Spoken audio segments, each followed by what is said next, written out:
नमस्कार बंधु माने आज आम कथा हेबा ओडिया फिल्म इंडस्ट्री 2025 से ही टॉप 10 मूवी विषय रे जो मूवी ऑडियंस को हृदय रे जीती जो मूवी हिट टेक पाई सारी एवं जानिबा केउ हीरो ओडिया इंडस्ट्री को हृदय रे राज करुछि सबकिछि जानिया पई वीडियो टाकू लास्ट पर्यंत देखंतु।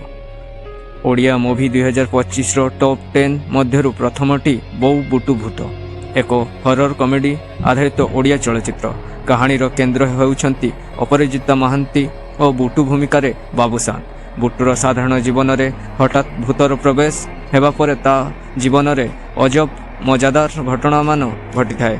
भय सह कॉमेडी को सुंदर भावे मिसा जाइछि।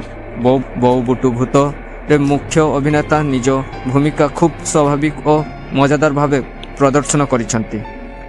एही मूवीटी IMDb रेटिंग हिसाब रे 4.5 पाइछि। सेहीपरि बॉक्स ऑफिस रे 20 करोड़ रु बेसी पैसा कमेबार सूचना अछि। सेहीपरि द्वितीय मूवीटी होछि श्री जगन्नाथଙ୍କ नवकलेवर ओडिशा सिनेमा रे गोटिए धार्मिक इतिहास चलचित्र। मुख्य भूमिका रे सिद्धार्थ महापात्र चमत्कार अभिनय जहा पूरी श्रीमंदिर पवित्र नवकलेवर परंपरा को केंद्र करी तैयारी करा जाइछि। दारु ब्रह्म चयन देवस्नान गुप्त नीति और भक्ति भाव को फिल्म रे सुंदर भाव रे देखा जाइछि। एही मूवीटी IMDb रेटिंग रे 4.5 पाइछि। सेहीपरि एही चलचित्र box office collection 15 crore plus करिछि अनुमान करा जाए।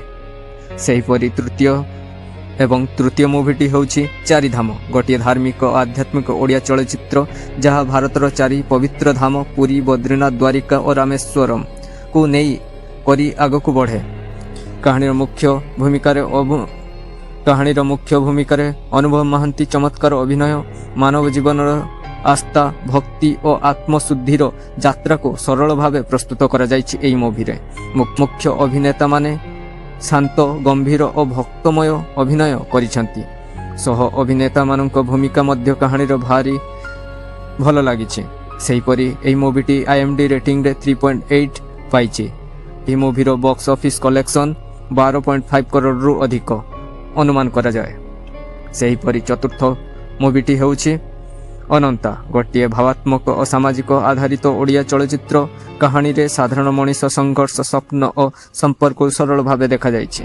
मुख्य अभिनेता सब्यसाची महापात्र अभिनय स्वाभाविक और भावपूर्ण। हास्य अभिनेता माने मध्य निज भूमिका को भल भाव निर्वाह करिसंती। एही मूवीटी IMDb रेटिंग रे 3.8 पाइथिबा बेले बॉक्स ऑफिस कलेक्शन 17 रु 18 करोड़ अनुमान करा जाए। सेहीपरि पंचम मूवीटी होछि अदृश्यम गोटिए पारिवारिक आधारित ओडिया चलचित्र। कहानी रे लुचिथिबा सत्य अजणा घटना और मानसिक संघर्ष को धीरे धीरे उद्घाटन करा जाइछि जहाँ दर्शकों को शेष पर्यंत बांधि रखे। मुख्य अभिनेतांको अभिनय गंभीर और प्रभावशाली।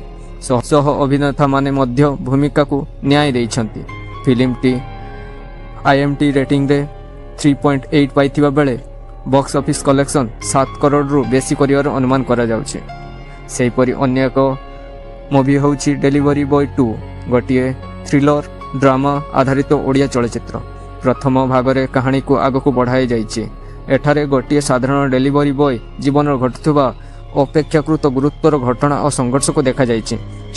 चलचित्र रे मुख्य भूमिका रे अर्चिता एवं शैलेंद्र अभिनय स्वाभाविक और प्रभावशाली। सह अभिनेता माने मध्य कहानी को समर्थन करिसंती। एही फिल्मटी IMDb रेटिंग रे 5.8 पाइथिबा बेले बॉक्स ऑफिस कलेक्शन प्राय 3.5 कोटी रु 4 कोटी परिवार अनुमान करा जाए। सेहीपरि आउ गोटिए फिल्म होछि फास्ट लव गोटिए युवपीढ़ी आधारित रोमांटिक ड्रामा चलचित्र। कम बयस रे गढ़ी उठिथिबा प्रेम भूल बुझामणा और जीवनर निष्पत्ति को एही फिल्म सरल भावे प्रस्तुत करे। मुख्य अभिनेता शैलेंद्र अभिनेत्री दिव्यांको केमिस्ट्री भल लागे।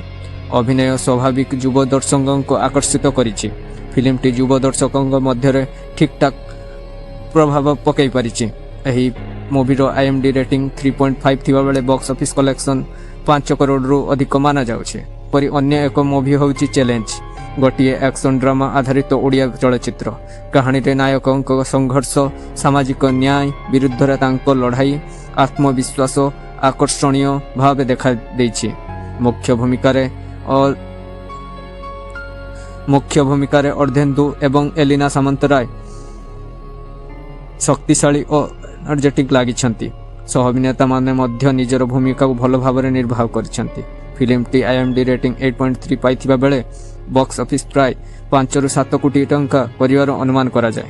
ସେହିପରି ନବମ ମୁଭିଟି ହେଉଛି କାଳି ଓ ଗୀତା, ଗୋଟିଏ ଭାବପୂର୍ଣ୍ଣ ସାମାଜିକ ଡ୍ରାମା ଓଡ଼ିଆ ଚଳଚ୍ଚିତ୍ର। କାହାଣୀରେ ପ୍ରଥମେ ପ୍ରେମ, ପାରିବାରିକ ସଂଘର୍ଷ, ସାମାଜିକ ବିଷୟବସ୍ତୁକୁ ସରଳ ଭାବେ ପ୍ରସ୍ତୁତ କରାଯାଇଛି। ଫିଲ୍ମର ମେସେଜ ଦର୍ଶକଙ୍କୁ ଆତ୍ମନିଯୁକ୍ତି ପାଇଁ ଉତ୍ସାହିତ କରେ। ମୁଖ୍ୟ ଅଭିନେତା ମନୋଜ ଦାସ, ଅଭିନେତ୍ରୀଙ୍କ ଅଭିନୟ ସ୍ୱାଭାବିକ ଓ ଭାବାତ୍ମକ। ସହ ଅଭିନେତାମାନେ ମଧ୍ୟ ଭୂମିକାରେ ନିଶ୍ଚିତ ଭାବେ ପ୍ରତିଭା ବିଖରିତ କରିଛନ୍ତି। ଫିଲ୍ମଟି IMDb ରେଟିଂ ହିସାବରେ 3.5 ପାଇଥିବା ବେଳେ ବକ୍ସ ଅଫିସ୍ ମଧ୍ୟ ଠିକ୍ଠାକ୍ କରିପାରିଛି। ସେହିପରି ଏହି ଭିଡ଼ିଓର ଶେଷ ଏବଂ ଦଶମ ମୁଭିଟି ହେଉଛି ମାଇଣ୍ଡ ଗେମ୍, ଗୋଟିଏ ମର୍ଡର ଥ୍ରିଲର ଓଡ଼ିଆ ଫିଲ୍ମ। କାହାଣୀରେ ମୁଖ୍ୟ ପାତ୍ର ଏକ ଜଟିଳ ମନୋବିଜ୍ଞାନ ଖେଳରେ ଅଂଶ ନେଇ ଅନ୍ୟାୟ ଓ ରହସ୍ୟମୟ ଘଟଣାର ସମାଧାନ କରିବାକୁ ଚେଷ୍ଟା କରିଛନ୍ତି। ଫିଲ୍ମ ଦର୍ଶକଙ୍କୁ ଆରମ୍ଭରୁ ଶେଷ ପର୍ଯ୍ୟନ୍ତ ବାନ୍ଧି ରଖେ। ମୁଖ୍ୟ ଅଭିନେତା ମନୋଜ ଦାସ ଏବଂ ବଲିଉଡର ଅଭିନେତା ଅଭିନୟ କରିବାରେ ଦେଖିବାକୁ ମିଳିଛି। ସେମାନଙ୍କର ଗମ୍ଭୀର ଓ ପ୍ରଭାବଶାଳୀ ସହ ଅଭିନେତାମାନେ ମଧ୍ୟ କାହାଣୀମାନଙ୍କୁ ଆଗେଇ ନେଇଛନ୍ତି। ଫିଲ୍ମଟି IMDb ରେଟିଂରେ 3.5 ପାଇଥିବା ବେଳେ ବକ୍ସ ଅଫିସରେ ସଫଳ ହୋଇପାରିଛି। 2025 ଓଡ଼ିଆ ଫିଲ୍ମ ଇଣ୍ଡଷ୍ଟ୍ରି ପାଇଁ ଥିଲା ଏକ୍ସପେରିମେଣ୍ଟ, କଣ୍ଟେଣ୍ଟ ଓ କମବ୍ୟାକ୍ର ଇୟର୍ସ। ଅଡିଏନ୍ସ ମଧ୍ୟ କଣ୍ଟେଣ୍ଟ ବେଷ୍ଟ ମୁଭିକୁ ଆକ୍ସେପ୍ଟ କରିଛନ୍ତି। ଏହା ହେଉଛି ଓଡ଼ିଆ ସିନେମା ପାଇଁ ବିଗେଷ୍ଟ ପଜିଟିଭ ସାଇନ୍। ଆପଣମାନଙ୍କର ଫେଭରେଟ୍ ଓଡ଼ିଆ ମୁଭି 2025ରେ କ'ଣ କମେଣ୍ଟରେ ଜଣାନ୍ତୁ। ଭିଡ଼ିଓଟି ଭଲ ଲାଗିଲେ ଲାଇକ୍, କମେଣ୍ଟ, ସେୟାର ଏବଂ ସବସ୍କ୍ରାଇବ୍ କରିନିଅନ୍ତୁ। ଧନ୍ୟବାଦ। ଜୟ ଜଗନ୍ନାଥ।